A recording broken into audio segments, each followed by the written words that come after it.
অনেক সময় এমনও শোনা যায় একজন আরেকজনকে বলে, আমি মারা গেলে ওকে আমার চেহারাও দেখায়ও না। জানি না আপনারা শুনছেন কিনা। এমনও পর্যন্ত আছে, আমার জানাজায় যেন সে না আসে। আমি তোর মরা চেহারাও দেখতে যাব না, তোর জানাজায় আমি যাব না। কে বলছে? আপন মায়ের পেটের রক্তের ভাই। জামিলাটা কি? কেন বলবো একটু বলেন না, জামিলাটা কি?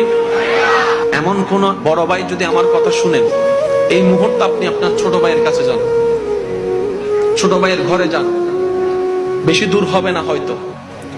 ঘরে গিয়ে দরজা নক করেন, কারোর সাথে কোনো কথা বলার দরকার নেই, ঘরের দরজায় দাঁড়িয়ে আপনার ছোট ভাইয়ের নাম ধরে ডাকতেন।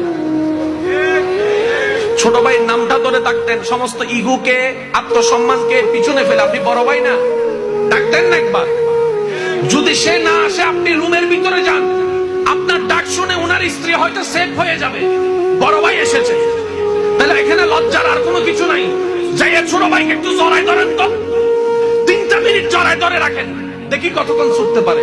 হয়তো প্রথমবার বলবেন তোর সাথে আমার কোনো সম্পর্ক নাই, 1 মিনিট, 1.5 মিনিট, 2 মিনিট, 3 মিনিট পরে দেখবেন আল্লাহর রহমত আসা শুরু করেছে, 2 ভাইয়ের চোখের পানি আসা শুরু করে দিয়েছে।